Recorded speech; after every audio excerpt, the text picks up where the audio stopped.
নমস্কার, জিনিয়া রান্নাঘরে সবাইকে স্বাগত। আজকের এই যে হবে কাঁকড়া, কত বড় সাইজের কাঁকড়াগুলো দেখেছেন? দাঁড়াগুলো দেখুন, দাঁড়ান ঢালছি।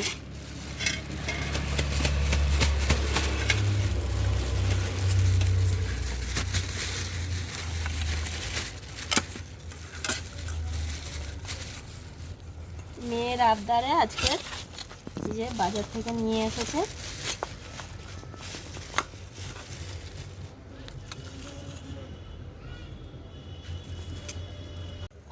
আজকে এটা দিয়ে একদম লাল লাল ঝাল ঝাল কাঁকড়ার ঝোল হবে। একদম জ্যান্ত কাঁকড়াগুলো। এই যে দেখুন দাঁড়াগুলো কত বড় সাইজের। এটা কিন্তু আমার দ্বারা সম্ভব নয়, তাই আজকের কাটতে বসেছে আপনাদের দাদা ভাই।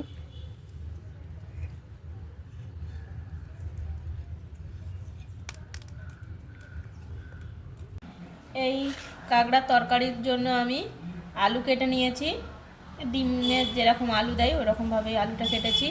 কচু নিয়েছি কেটে লম্বা লম্বা সরু সরু করে, আর নিয়েছি একটা গোটা টমেটো, দুটো মাঝারি সাইজের পেঁয়াজ ঝুড়ি ঝুড়ি করে কেটে নিয়েছি, আর কাঁচা লঙ্কা চিড়ে রেখেছি, আর আদা রসুন সামান্য একদম অল্প অল্প একটুখানি আদা, 2 কোয়া রসুন, এটা আমি শিলপাটায় বেটে নেব।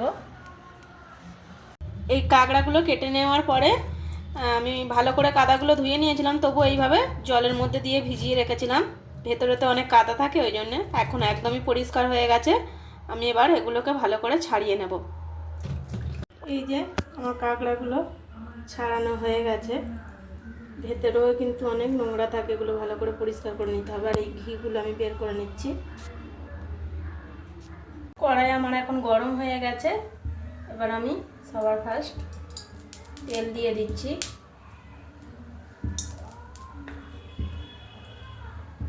দিলাম 3 চামচ তেল।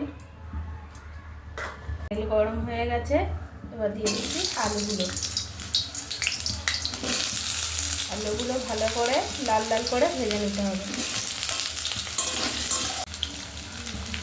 এর মধ্যে দিয়ে দিচ্ছি 1 চামচের মতো হলুদ গুঁড়ো।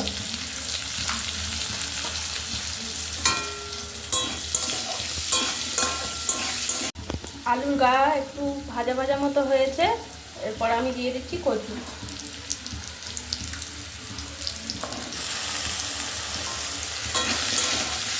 আমি এখানে কচু দিয়েছি, আপনারা চাইলে কুমড়ো দিয়েও এটা করতে পারেন। কুমড়ো দিয়েও কিন্তু ঝোলের টেস্টটা দারুণ হয়, ঝোলটাই খেতে খুব ভালো লাগে। এবার আমি এর মধ্যে দিয়ে দিচ্ছি পেঁয়াজ কুচিগুলো। অনেকে আর শুধু আলু দিয়েও করে, কিন্তু এই কচু বা কুমড়ো দিয়ে করে দেখবেন টেস্টটা খুব ভালো আসে ঝোলের। এবার এর মধ্যে আমি দিয়ে দেব টমেটো কুচিগুলো।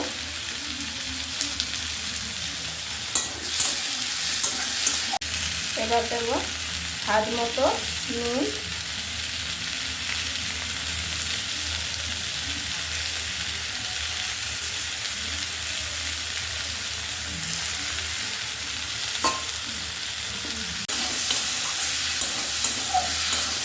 এবার দিয়ে দেব খুবই সামান্য পরিমাণে এই আদা রসুনের পেস্টটা, একদম অল্প।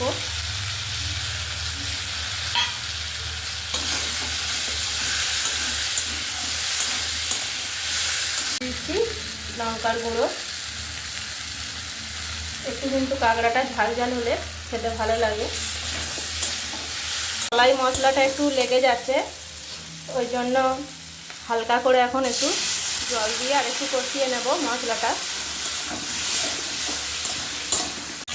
আমার মশলাটা ভালো করে কষিয়ে নেওয়া এখানে হয়ে গেছে। এবার আমি জল দেব। তার আগে এই যে কাঁচা লঙ্কা চিড়ে রেখেছিলাম, এগুলো এর মধ্যে দিয়ে দেব। আমি কিন্তু কাঁকড়াটা ভাজবো না, জল দিয়েই তারপরে আমি কাঁকড়াটা এর মধ্যে দেব। এবার আমি এর মধ্যে জল দিয়ে দেব, একটু বেশি করেই জল দেবো, এটা ঝোলটা খেতে ভালো লাগে। আর কাঁকড়াটা যেহেতু ভাজিনি, ওটা সেদ্ধ হবে পুরোটাই, ওই জন্য একটু জলটা বেশি পরিমাণেই দেব।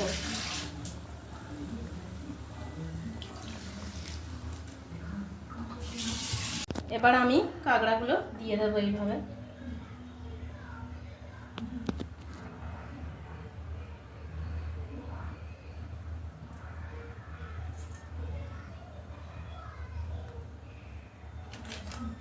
দাঁড়াগুলো সাইজ দেখেছেন?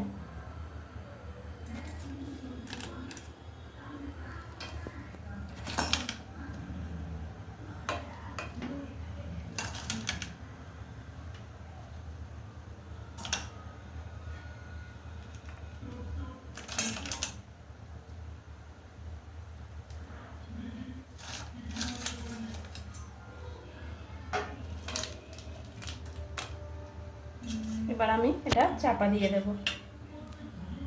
এবার এই চাপা দিয়ে দিলাম, এটা এখন 10 থেকে 15 মিনিট আমি হতে দেব। এই যে আমার লাল লাল ঝাল ঝাল কাঁকড়া ঝোল একদম রেডি। এবার আমি নামিয়ে নেব।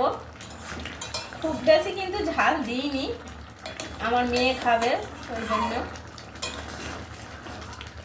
দাঁড়াগুলো দেখেছেন কত সুন্দর, একদম লাল লাল হয়ে আছে। এবার আমি এটাকে নামিয়ে নেব।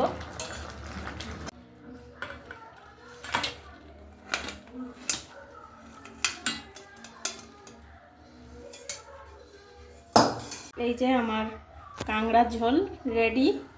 আর যদি এই ভিডিওটা আপনাদের ভালো লেগে থাকে তাহলে জিনিয়া রান্নাঘর চ্যানেলটিকে সাবস্ক্রাইব করবেন, লাইক করবেন, শেয়ার করবেন, আমাদের পাশে থাকবেন। আর জানাবেন কমেন্টে যে আপনারা কী ধরনের রেসিপি দেখতে চান, সেটাওকে জানাবেন।